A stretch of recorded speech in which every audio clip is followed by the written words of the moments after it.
Emmett was born the 25th of July, 1941. And it was a very difficult birth. He was a breech baby, and they had to get him turned around and so forth and so on, which caused a whole lot of misery and pain. He was the happiest baby in the world. It looked like he said, "Free at last, I'm here, I'm free." And nothing fazed him.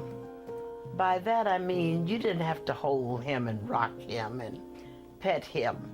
If you gave him that bottle or made sure he was dry, you could put him in his bed and he would lie there and kick and coo and for hours. As he grew up, it was more like we were sisters and brothers almost, because my mother raised him while I went to work. So it was like he was hers and I knew I was hers, and we had fun together. We laughed together.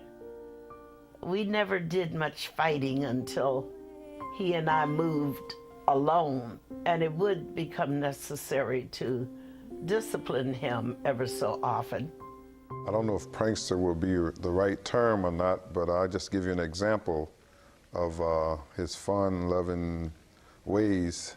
Once we were in Chicago with him, and we were walking down 63rd Street in St. Lawrence, and he yelled out, "Here are my two big cousins from the suburbs. Nobody can beat them up." So we grabbed him up and shut him up right quick. So that was fun to him, but it wasn't so funny to us at the time. Emmett was mischievous. He liked to play, and he had no sense of danger. Everything was funny to him. And he shot some firecrackers within the city limit, which was a no-no. He didn't do things like that, but to him, that was funny. He was a very nice, intelligent young man. I call him a young man because he was at that age, you know. He was very intelligent, he was sweet, and he was lovely. He was very good in art, and he was very good in science. I don't know, he seemed to unravel that science like nobody's business. He was very good in spelling, too.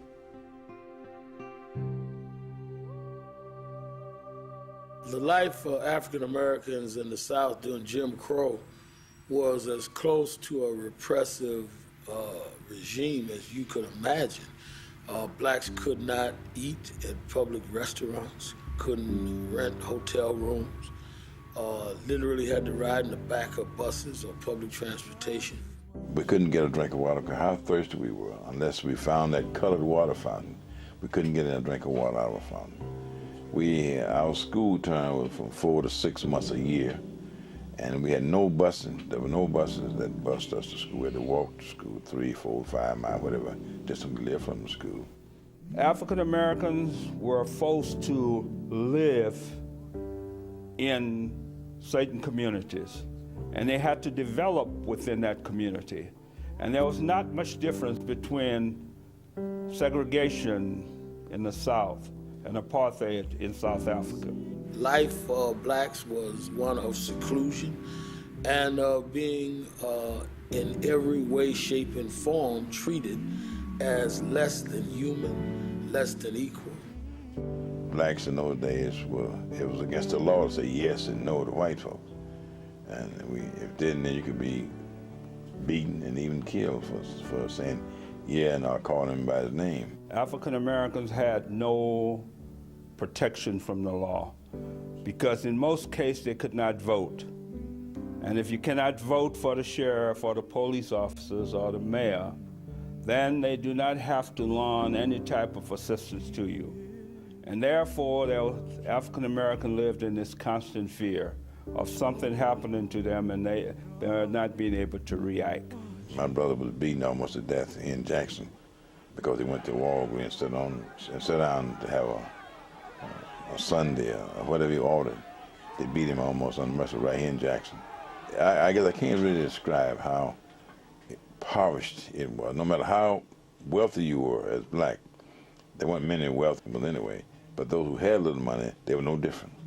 You're just another nigger.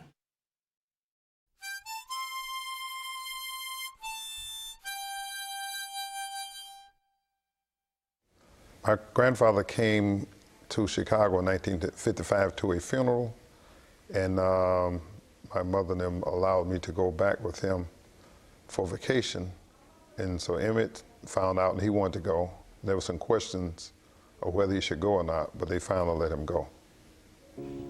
Oh, that day will live in infamy, so far as I'm concerned.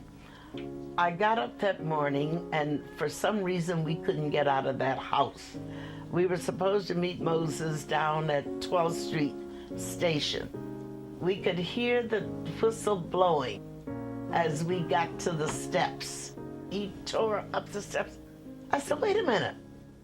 I said, you didn't kiss me goodbye. Where are you going? How do I know I'll ever see you again? And he said, oh, Mama, he really scolded me. And I wondered why I said a dumb thing like that. But he turned around, came back, he gave me the kiss, and then he gave me his watch. He said, here, take this watch. I won't need it where I'm going. And I said, okay, I'll wear it. And I put it on. And I said, what about your ring? Because I'd given him his daddy's ring. First time. He said, well, I'm going to show this off to the fellows. They always kind of prep you for going to Mississippi, made you very aware of what could happen and what the South was like.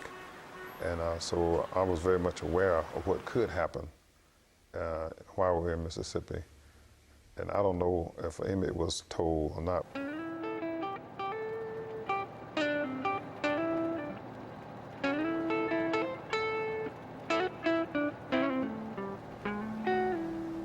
That summer when Emmett and Wheeler arrived, it was the beginning of the cotton harvest time.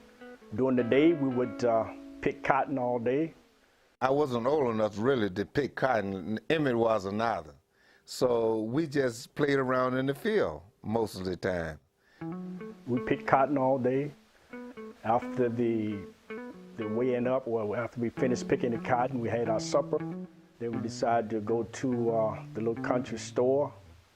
From the country store, we went up to Money. That's where we met other boys, and the checker game was going on. When we got to the store in Money, Bryant's store, I went in and I don't know what I purchased, but I spent some money. And as I was in the store spending my money, Emmett Till came in. So I left out and left him in the store. When he came out, that's when they sent me in to make sure that he didn't say anything out of line. Now, what he said inside the store, I don't know before I got there. He asked for 10 cents to get 10 cents worth of bubble gum. He put the money into her hand. Just like that. And she jerked her hand back. So that was it. He and I left the store together. We didn't have any conversation with Mrs. Bryant. We left together. She came out of the store and went to her car, which was parked on the north side of the store. And as she was going to her car, that's when Emmett whistled at her, the famous wolf whistle. Yes, he whistled at Carolyn Bryant when she came out of the store. No one knew that he was going to whistle. And when he whistled, it scared everybody in the bunch. And when he saw our reaction, he got scared. Miss Bryant came out and she was going to her car and someone said that she was going for a gun. We all panicked, including Emmett. We jumped in the car, and when we got in the car just wasn't moving fast enough. And we sped down the gravel road and we looked behind us and there's a car behind us. So we thinking that they're after us. So we pick up some speed, pull to the side of the road and jump out of the car. And we ran down through the cotton field. And as we ran through the cotton field, the cotton bolls were kind of green, they were hitting our legs and some of us fell over each other and the car went right on by. So we said, well, nothing's to that. And Emmett Till begged us not to tell our grandfather what happened, and we didn't. Our neighbor, Ruther May Crawford, she told us that we was going to hear some more about that. And I didn't think nothing of it because I'd never heard of anything like that before. 3 days had gone by, and this girl told us, Ruth told us, hey, you guys are going to hear some more about this. We had heard this colored man said that they was going to get him. That's how we knew to go back to tell Mo was right. To take the boys to Grenada to the train station, put them on the train. He didn't do it. So actually we forgot about it. We were 16, 12, 13, 14, 16 years old. So we went to Greenwood. We all said, well, we going to town.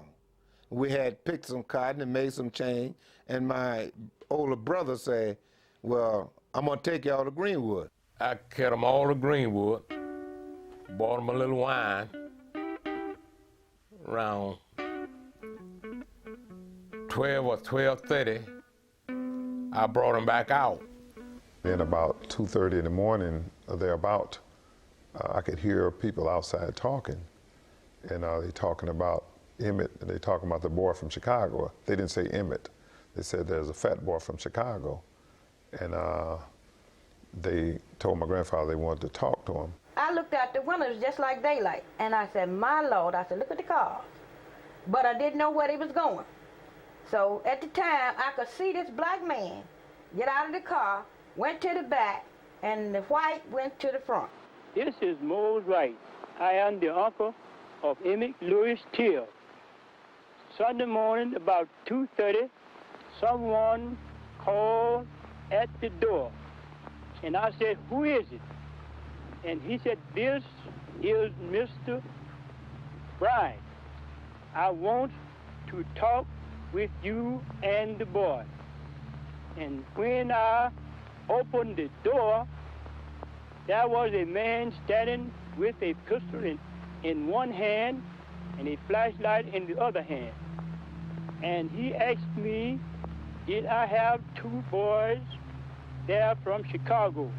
I told him I have.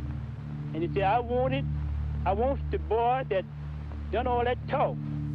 So they came to my room first, and they had a pistol in one hand, a flashlight in the other, and they looked on me and Maurice, who's in bed with me, and they recognized that Maurice or myself, we weren't the one that they were looking for.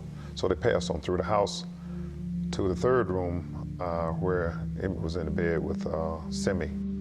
So we marched on around through 2 rooms, and I found the boy in the third room in the bed with my baby boy. I hear this noise in the bedroom, and I look up and I see this Roy Bryant. I knew him. And I saw the other tall, bald-headed man. They was hollering and fussing. They told me to lay back down and go to sleep. But I kept my eyes open and saw what was going on, that they was going to take Emmett. And at that point, I didn't know where they was going to take him. I said, well, maybe they're going to take him home. They aroused him out of the bed, and I don't think he really knew what was going on. So he was answering their question, but he wasn't saying yes, sir, and no, sir. So they became irate about that. And they started cursing and swearing. And I think he wanted to put on his socks or something with his shoes. And it was a terrifying experience. He had no idea what was going on, really. Yeah, had no idea the kind of people that he was dealing with, he was faced with. He had no way of conceiving what the South was like, no kind of way. In the room, my mom, she offered them money not to take the boy, and that's when Roy kind of hesitated. But Marlon wouldn't have nothing of it. He had made up his mind. He was the one with the gun. He had a .45 in his hand, and he was calling the shots.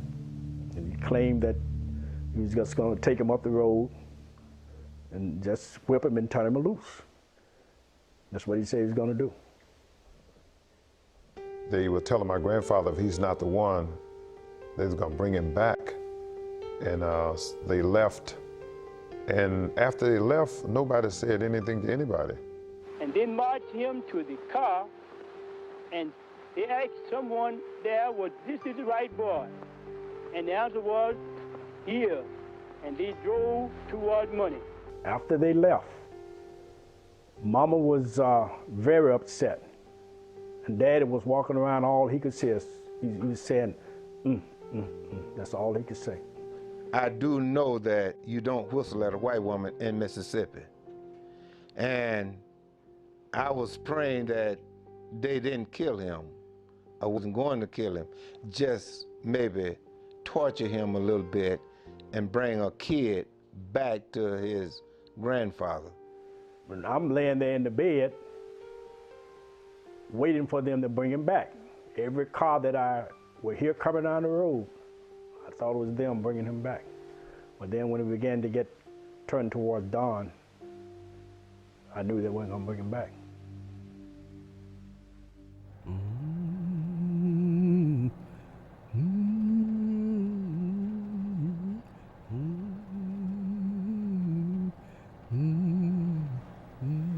I know one thing, he was sad. That was the saddest day I ever seen in my life. Ooh, Lord, that was sad. I felt for Bobo, Mama.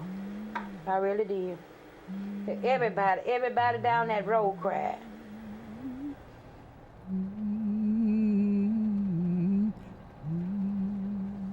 Mose Wright knocked on the door and said they're taking my boy. Well, I told him we could go and look for him. We went up to Munnings and we come back. And then Mose told me, ain't nothing else we could do. Just sit and wait. I was sound asleep at 9:30. And I guess I slept about a couple hours. And it was Willie Mae telling me that those men had come and taken Bo away from my uncle's house, her father's house. As I was walking, I saw a green 1955 Chevrolet truck. And I saw, which there was 5 people. There was really 5 people. And there was 2 Ted Collins, Herbert, and I'm sure it was Emmett Till, and the Marlon and Bryant, they was in the cab of this truck. And so as I go up, before I could get to the barn, I could hear this beating, and I could hear this crying, I could hear this beating, I could hear this crying. So I kept walking. Then I had to go up and see, walked up and told Miss Mandy about it. I said, Miss Mandy, I said, they beating somebody in that barn. So she said, I'll tell you one thing what we do. So let's walk back up that way. So me and Miss Mandy, which we did, we came back up there. And there was a well there, and I turned the well on, and I'm going to get me some water. At that time, I could look. I can see J.W. Marlon came up.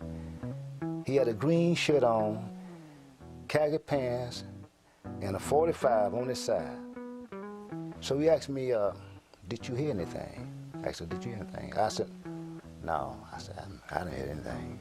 A human being just being beat by white folks like this here, by beaten by this, Even maybe some of the black brothers could have been in there, because I know I saw them on the truck, but I didn't see them at all after they got in that barn. The only thing I saw was that truck. Could have been them. And just by going, listen to it, it's something, it's really something.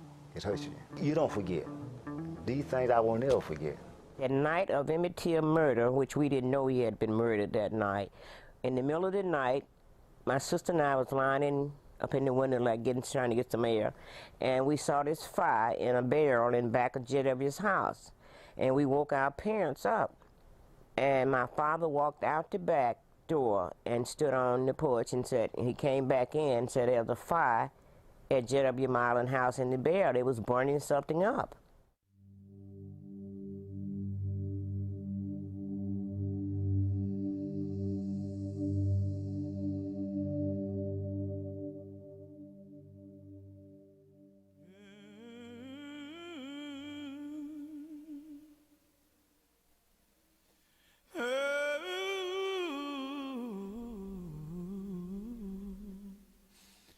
The sheriff came and told me they had found the body at Pillow and wanted me to go and identify the body, which I did.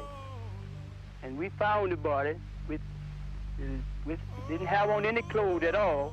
The body was so badly damaged that we couldn't hardly just tell who he was. But he happened to have on a ring with his initials, and that cleared it up. I was at home, and Mo Wright called me and said they done found the body. And I want to go down there, then identify his body. And I carried him down there. And when I carried him down there, the smell was so bad till I got about 5 or 6 feet from the body. And Mo Wright went up there and pulled his ring off and said, "That's him."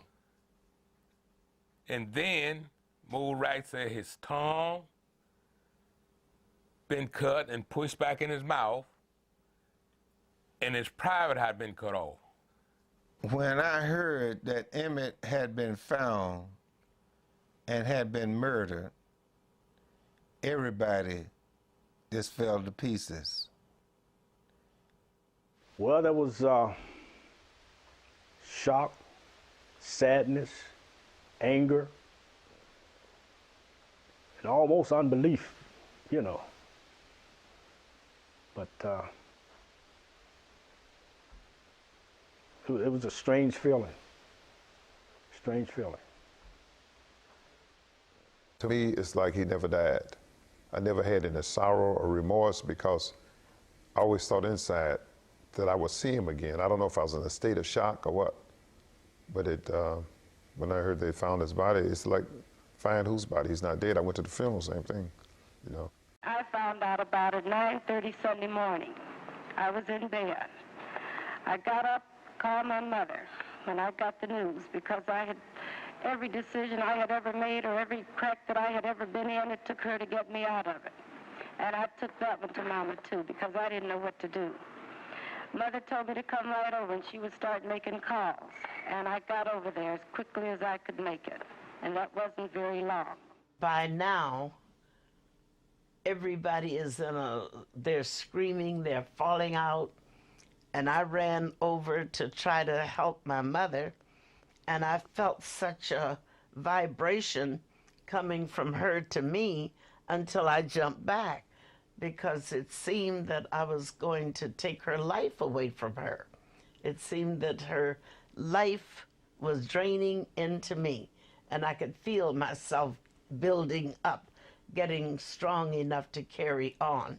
Sheriff Strider wanted an immediate burial because he knew that it wouldn't be good for the state of Mississippi for people to see what had happened to Emmett Till. And the only way you could stop people from seeing was to bury it. I mean, get it out of sight. I don't know what authority he had to bury my son, but he took that authority.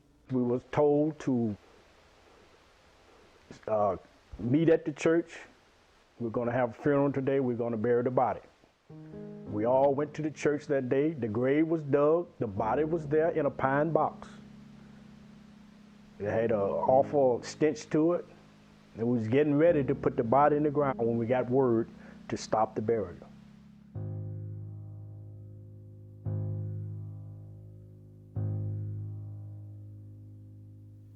Oh my God. Number one, when I first saw that box, I just collapsed.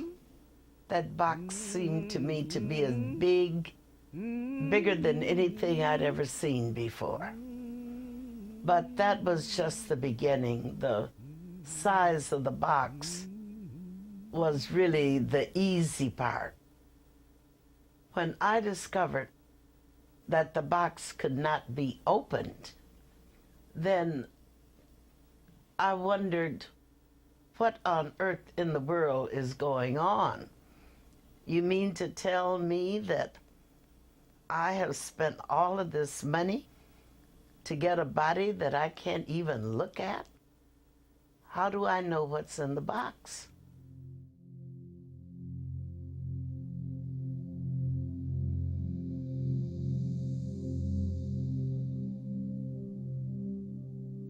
I said, Mr. Rayner, do you have a hammer? He said, what do you mean? He said, yes, I have a hammer. I said, I mean, if you can't open the box, I can. And I'm going in the box. All right. He said, Miss Bradley, if you're that determined, I want you to go home and relax. He said, I'll go in the box and I will call you when I take the body out of the box. And when I was satisfied with that. I had to see, though, what was in there. And when I got back when he called me and I came back to the funeral home, about 3 blocks away, an odor met me that nearly knocked me out. I said, what on earth in the world is that? It was Emmett's body. That's how the smell was so strong until it covered a 2 or 3 block area.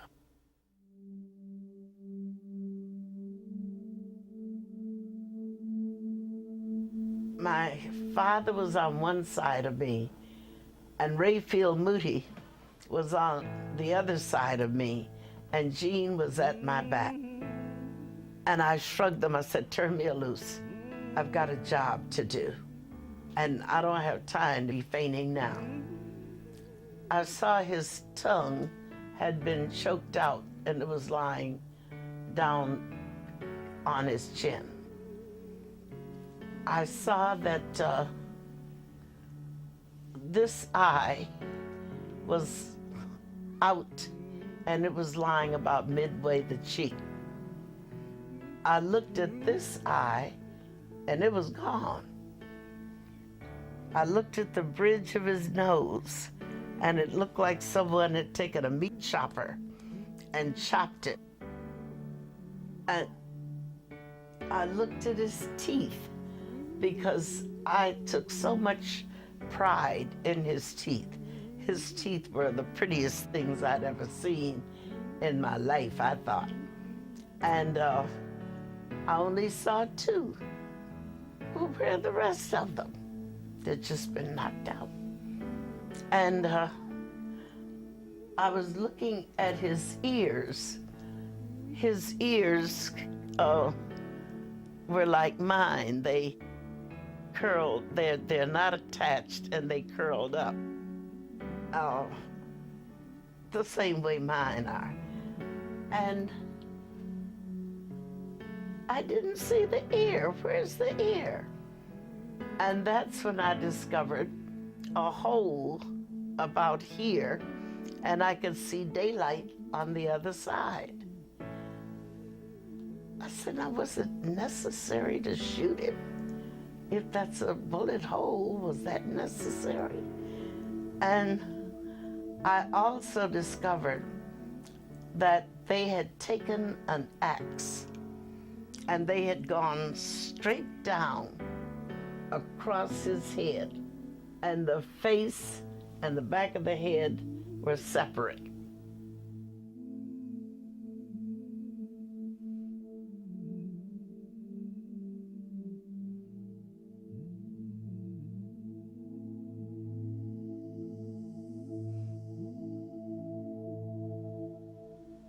Well, I looked at Mr. Rayner, and Mr. Rayner wanted to know, was I going to have the casket opened? I said, oh yes, we're going to open the casket. He said, well, Miss Bradley, do you want me to do something for the face? Want me to try to fix it up? I said, no, let the people see what I've seen. I said, I want the world to see this, because there's no way I could tell this story and give them the visual picture of what my son looked like. The easiest thing would have been to say, no, close the casket, I can't bear it. But she somewhere found the strength to say, I'll bear my pain, to save some other mother from having to go through this. And because she put the picture of this young man's body on the conscience of America, she might have saved thousands of young black men and young black women's lives. I believe that the whole United States is mourning with me. And if the death of my son can mean something to the other unfortunate people all over the world, then for him to have died a hero would mean more to me than for him just to have died.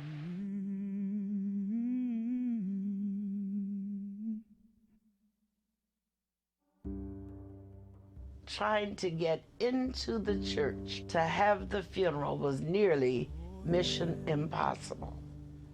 I had to address the crowd on the way in and assure them that they would be able to hear the funeral services, and when we had finished, we would leave and the church would be open for them to continue to view the body.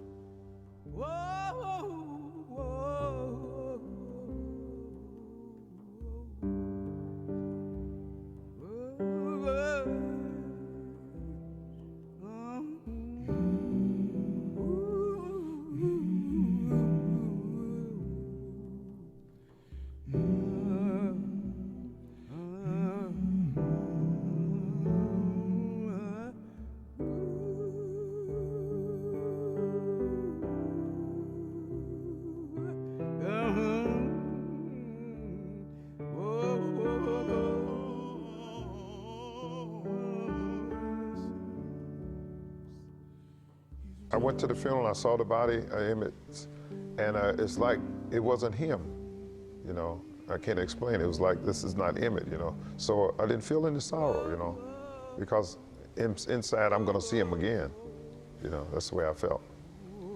That's not Emmett. People sort of can deal with things they don't have to look at, but it's hard to view a corpse and turn your head. And it was like in your face, you're gonna deal with this time. And that's why Generations Unborn owe Miss Mobley a lot, because she was able to graphically bring home what 1,000 speeches couldn't bring home. She made America deal with its ugly racial problem.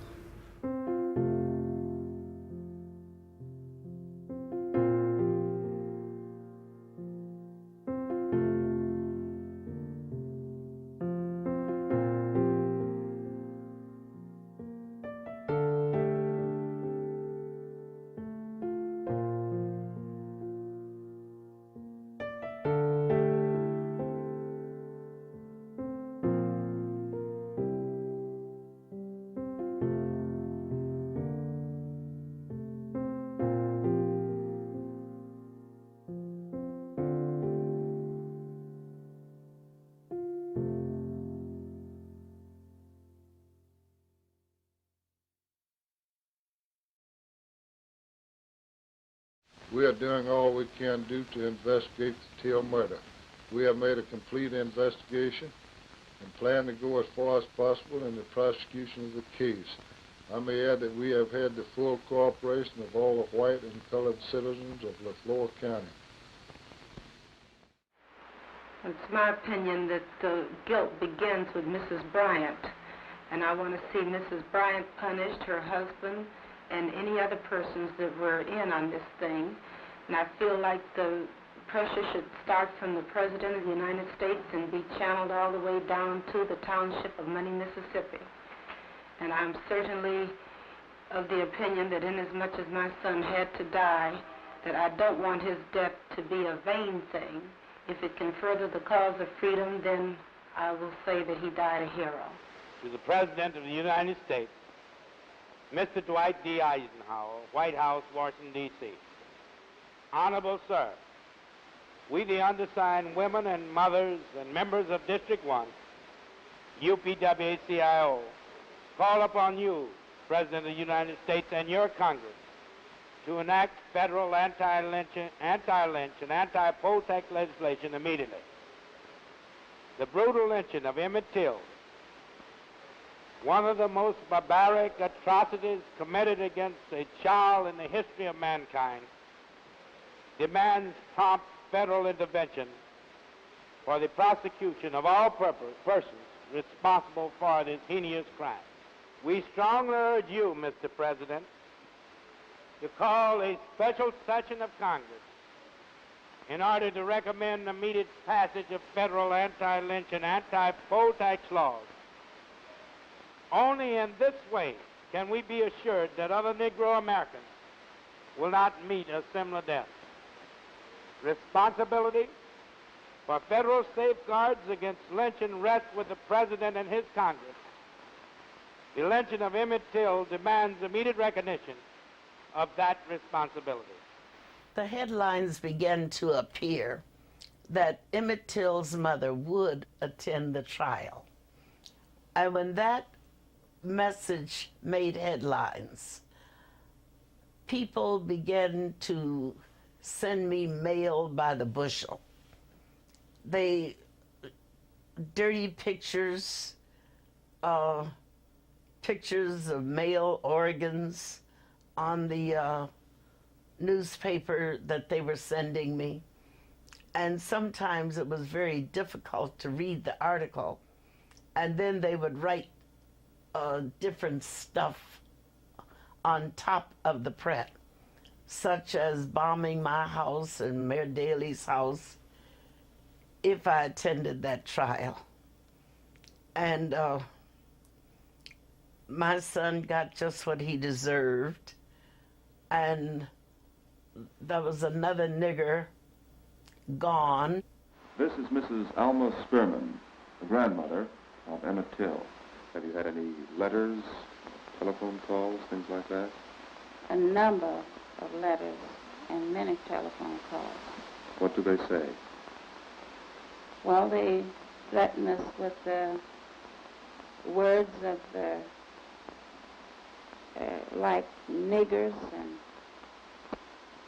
savage or uncivilized people, or people that want to be ornery and want to press our charge, whether it be right or wrong. We've even been threatened that our house would be bombed. I think this is one of the worst and the brutalest incident ever happened in Mississippi since I've been here. And the colored people is awful depressed over it. It was because it was a boy that they went there.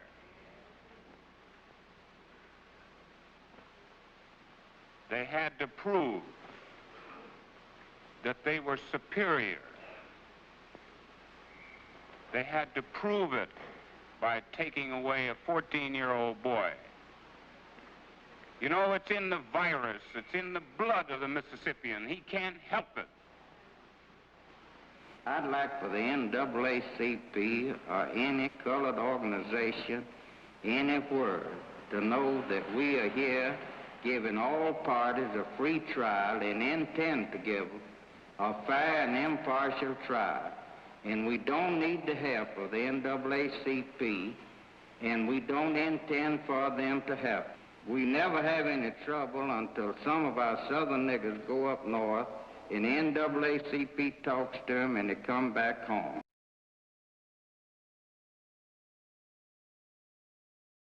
There were little jars for people to drop money in stores, in the drugstore, and the dry cleaners, and commercial places in the town of Sumner for the defense of the two men accused of the murder. And I must say it was a strange, eerie feeling and very uncomfortable feeling to see these little jars of money being collected to defend two men who, it seemed, understood were the murderers. What are the exact charges brought against Roy Bryant and J.W. Milam, Mr. Chatham? The formal indictment is that they did willfully, unlawfully, feloniously, and of their malice aforethought, kill and murder Emmett Till, a human being. Is there any other charge brought against these men, Mr. Smith? Yes, charge of kidnapping. Is there any further description of that charge? No. What possible penalty under the law is there in this kidnapping case? It could carry the death penalty just yet. Me and Mo Wright went to the trial. So when we got there, he went in, and I got about 10 feet from the door. So I see I couldn't get in, and I walked over to where Marlon and Brant was. And Brant said, "John, I didn't do it. Marlon done it." I said, "Well, somebody done it." He said, "Marlon done it, John. I didn't do it." The atmosphere in the courtroom at that time, there was like a lot of talking and a lot of excitement. And people coming in and out, especially the day that Mamie showed up. That was everybody, the reporters were running and hollering that Mamie Bradley is here. What do you intend to do here today? To answer any questions that the attorneys might ask me to answer. To the How best. do you think you could possibly be a help to them? I don't know. I mean, just by answering whatever questions that they ask me. I see. Do you have any evidence bearing on this case? I do know that this is my son. I remember the first day of the trial. Every window was filled with a father and his son or sons. And as I would come up the steps, they would aim the guns at me, and they would pull the triggers, and the little caps would pop, and they would say, "Bang, bang, bang." And the fathers, they thought this was the cutest thing. And the little guys were just firing away. Well, you know, the hair on my neck and down my back was just standing straight.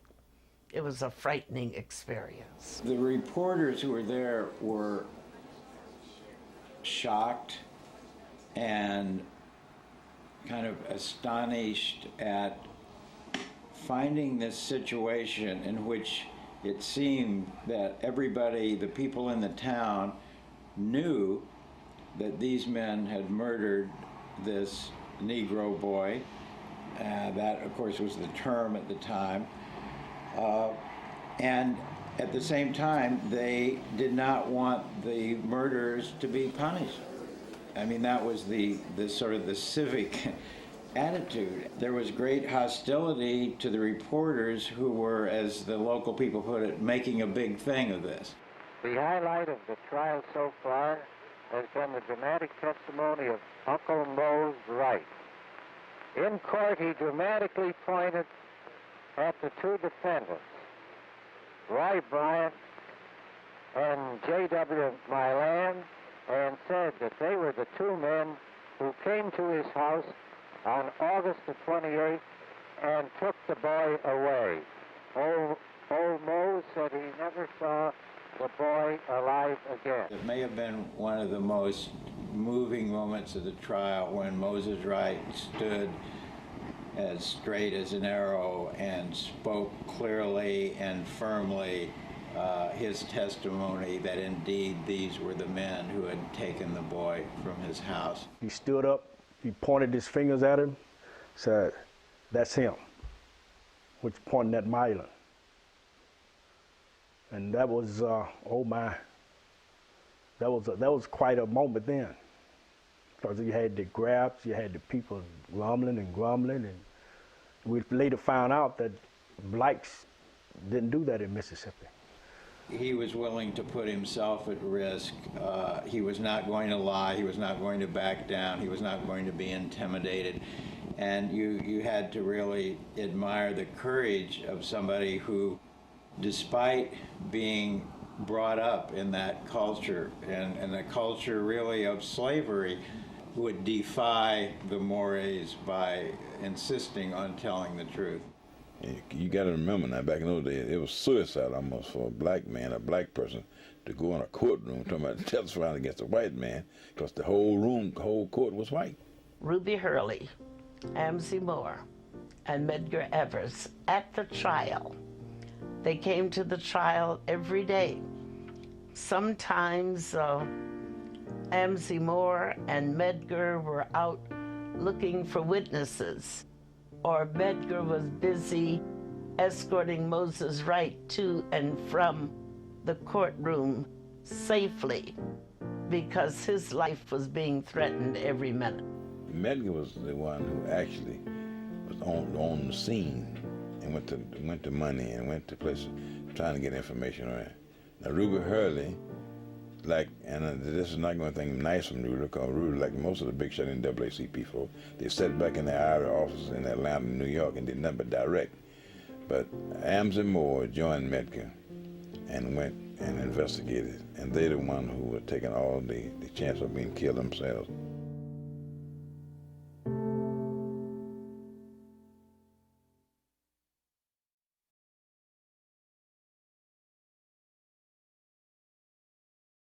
The defense attorneys have told us that the new state witnesses, whom they have also questioned, will talk about hearing groans from a shed. Is that correct? Yes, they will. Will that definitely establish the time and the place of the actual crime? It won't establish the time and place of the actual murder, but it will connect the defendants with the crime. Did any of these witnesses see the defendants at the scene of the shed? Yes, one of them. When they called me to take the stand, and I took the stand, and then they asked me questions about about the one that did the murder, did the killing. Do you see do you see him in court? I said, yeah. Was it in here? I said, yeah.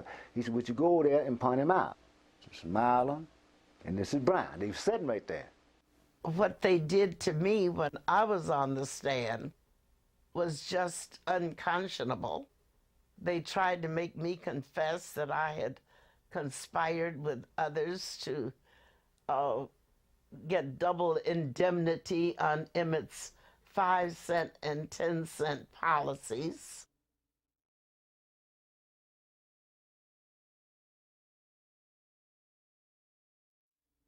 When Carolyn Bryant made her testimony, I was not in the courtroom. They had me in another room. They didn't want me influenced by the witness, I guess. But when I heard the story, I knew for two reasons that was a lie. Number one, Emmett's speech impediment under stress would not allow him to get these things out. And number two, the respect that I had put into him for womankind and for mankind, he just wouldn't come off that way. When I saw the antics that were going on in the courtroom, I could tell that everything was against us. And when the jury retired to render their verdict, I noticed that the black people who were lining the walls and the backs of the room, they were quietly leaving the courtroom. And I knew then that they knew we were not going to get a guilty verdict. And I said to my party, it's time for us to go. Congressman Diggs said to me, and miss the verdict? I said, this is one you don't want to hear. The verdict is not guilty. To satisfy me, they agreed to leave. And I guess about 45 minutes away from the courtroom, the verdict came in, not guilty.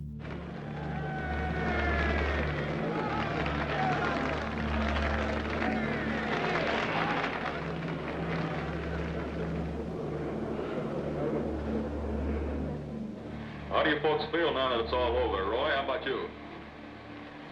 I'm just glad it's over with. J.W.? I am too. Mrs. Bryant, Feel fine. how about you, Mrs. Milam? Did you expect this verdict? Well, I was hoping for it.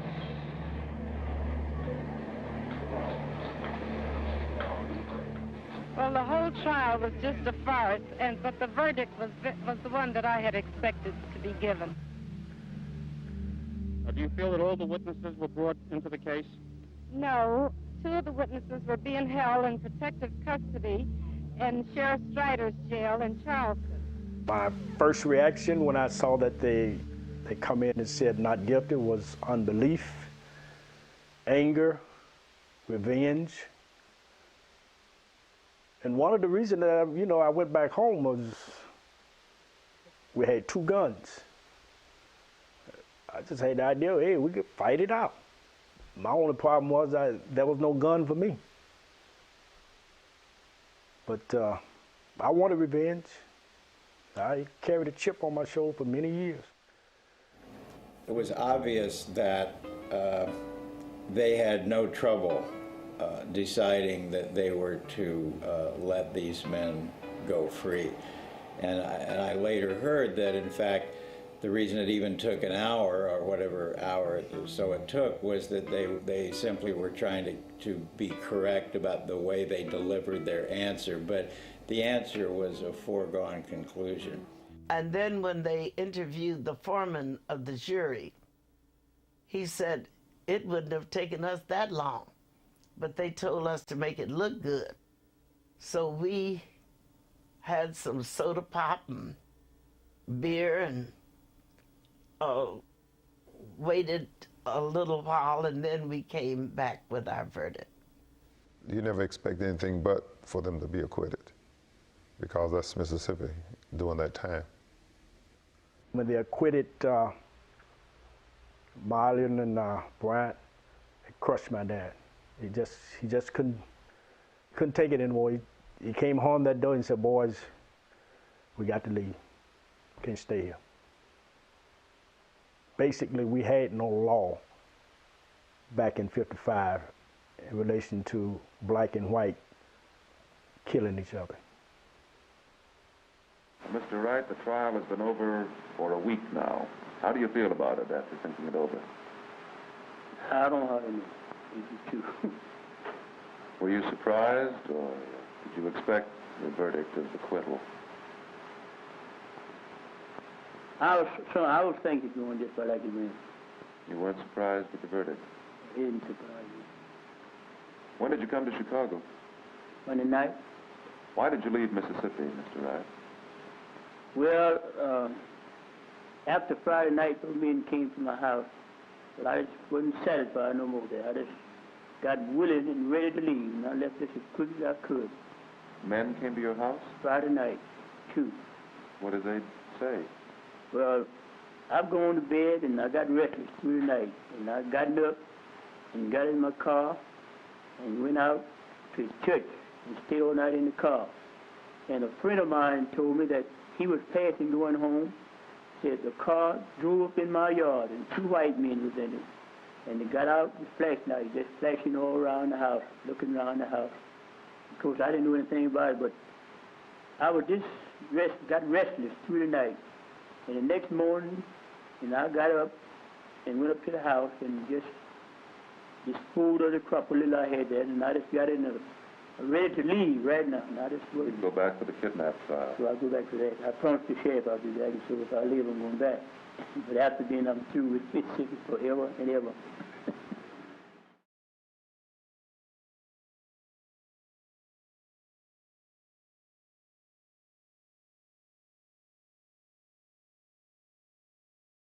There are 2 kidnapping statutes in Mississippi. One carries a 10-year maximum in the state penitentiary. The other statute, which is patterned more or less after the federal Lindbergh statute, that we commonly refer to it, carries a maximum of death sentence. And the grand jury will be advised of the existence and of the terms of both statutes, and it will be their province to determine which, if either, of the statutes that they choose to indict on. That me and Mr. Moore, right, we went there, we didn't see them at the kidnapping trial. We saw them at the regular trial, but not at the kidnapping trial. They wasn't even there. That's crazy. And that point, how long that last? No more than 15, 20 minutes. What? We was out of there. The LaFleur County, Mississippi grand jury at Greenwood adjourned just a short while ago and did not return an indictment in the Emmett Till kidnapping case. That's the only comment I'm authorized to make at this time. You got him on kidnapping. You're looking at him. How can you say not guilty? I'm Sidney Carlton of Sumner, Mississippi, one of the lawyers for J.W. Milam and Roy Bryant. Represented them in the murder trial recently in Sumner, Mississippi. I've just received information that the grand jury of Leflore County returned a no true bill against them with the charge of kidnapping of Emmett Till in Leflore County.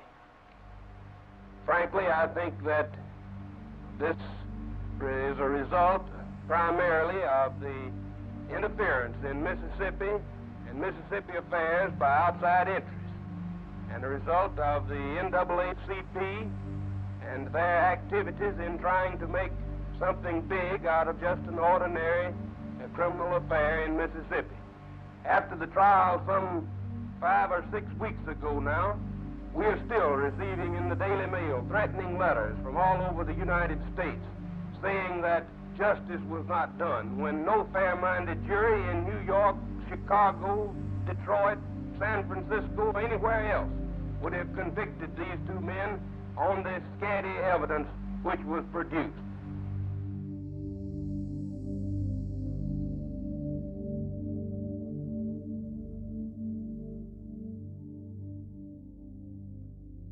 I know that Milam and Bryant had help when they murdered Emmett Till. Number one, they recruited a black boy, Leroy Too Tight Collins. He was seen on the truck restraining Emmett. That was the purpose of his being there.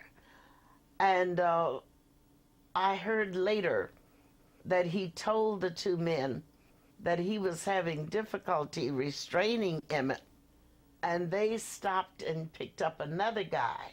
At the time of Emmett Till's death, I was 13 years old. And me and my friends was walking down the streets, and we walked up and to the truck that Too Tight and Jimmy Lee was washing out.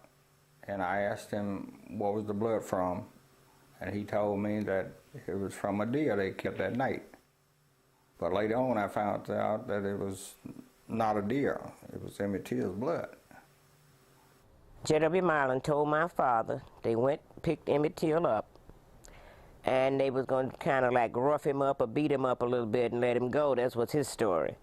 But Roy and Kimball really beat him bad, and things just really got out of hand. That was his story, but we know better.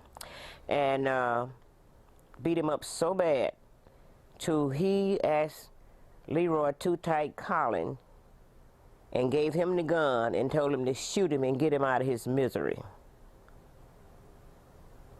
My name is Henry Law, and I was supposed to have been involved with Emmett Till murder, but I wasn't. And I still can't figure out why they would have me involved in that. And I knows nothing about it, no more what was told. This woman named Mary, she came up, she said, y'all heard about what happened last night? I said, no. And they said, yeah. I said, you know, J.W. and them went over to Mondays and killed a boy and put him in the river. It wasn't a river, Black Bow. So I said, no, we ain't heard nothing about that. And so she said, said Too Tight said, that shoe laying down, I said, that's a shoe that boy had on. So they went to this boy's grandparents and asked about him. Said, Dad said, his granddad said, he's in there asleep. Said, what you want with him? Said, well, wake him up. We're going to get him out of there and take him and put him in the river down there. So he said, no. I said, no, white folks don't do that. Now, that's what they say, he said now. Said, don't do that. So I'll, if you let him stay here in the morning, I'll put him on a bus and send him back to Chicago.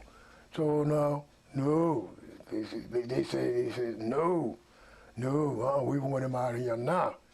And said, I don't want to lie, I think they said that one of them hit the old man, the boy's granddaddy. said, I reckon he didn't want them to beat him up, either kill him. And they got him out of there, and so, well, they said the boy was fighting him, but he couldn't whoop him all. That's what they said. Now, I'm putting that in the beginning that they said. Now, if I'd have been there looking at it, it'd have been a different story. So, but now, why, I still can't say it. Can't figure out why would they had me involved, and I know nothing about it.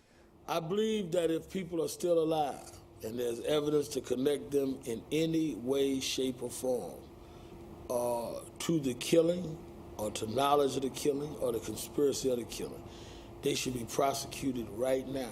I don't care how old they are. I don't care their medical condition. If they're alive and was part of it, they ought to be dealt with. There is no statute of limitation to murder. And people to say, well, it's years later, it doesn't matter. I think anyone that does this, if it's on their dying bed, they ought to die a convict and die condemned for participating in any way for what happened to Emmett Till.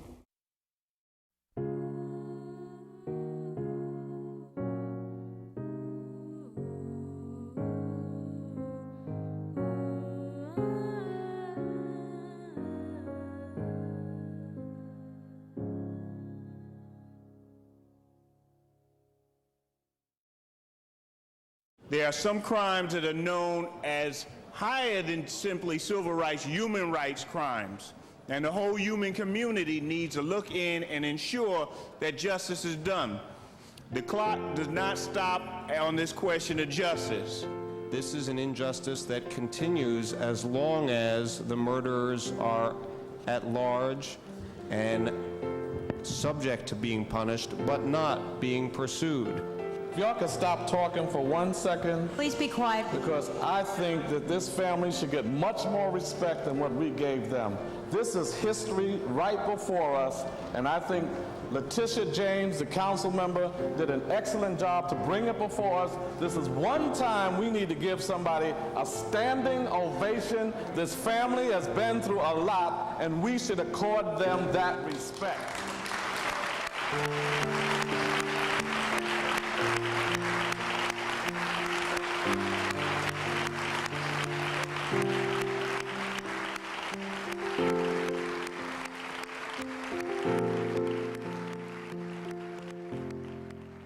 Emmett Till is emblematic of many such injustices that took place during that period and since. Down south and up south, Mississippi to New York, and to some extent what we're seeing still take place 50 years later. So it's very, very important that we not forget. We need to bring this to the attention of the citizenry of the city of New York, and that all pressure be brought to bear to the Attorney General's office to get this case reopened. All around America, they will follow this lead, and Ashcroft will hear that protest. This case will be reopened, and one day, Emmett will rest in peace because justice will have then been done. Justice will have been served. Thank you. He whistled at a white woman and ended up dead at the bottom of a river. The 1955 lynching of Emmett Till was a key turning point in the civil rights movement. Now, nearly 50 years later, the Justice Department is reopening this case. A film called The Untold Story of Emmett Lewis Till helped renew interest in this case. Now we'll go live to Washington, D.C. The Justice Department holding a news conference. They plan to reopen a murder investigation of a murder that is almost 50 years old and helped inspire part of the civil rights fight. Let's listen in. I'm pleased to announce a federal-state partnership to investigate the murder of Emmett Till. Federal prosecutors and FBI agents today are being assigned to investigate the Emmett Till murder in partnership with the District Attorney's Office and local law enforcement. Their findings will serve as the basis for any possible prosecution. Emmett Till unwittingly played a pivotal role in launching the modern civil rights movement. We owe it to Emmett Till, we owe it to his mother and to his family, and we owe it to ourselves to see if after all these years, any additional measure of justice is still possible. Thank you.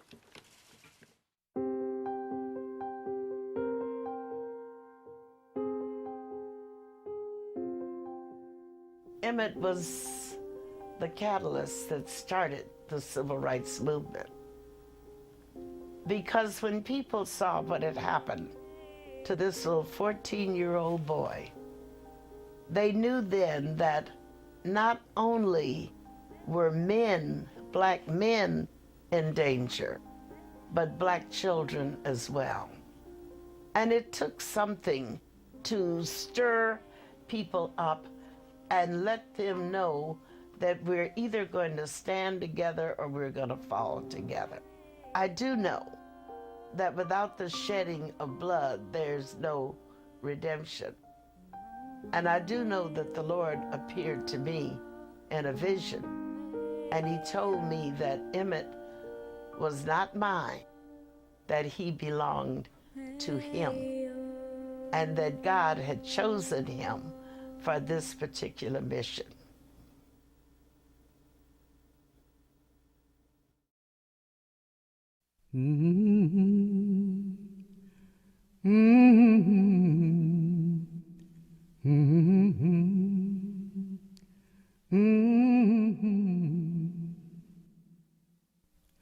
Oh yeah, God is watching. Oh yeah, He is watching.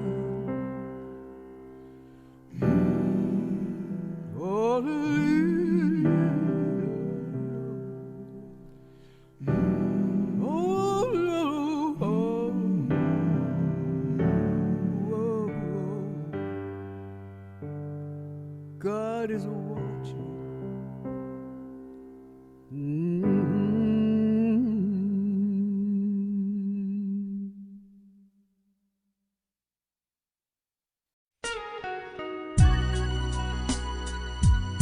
Oh Lord,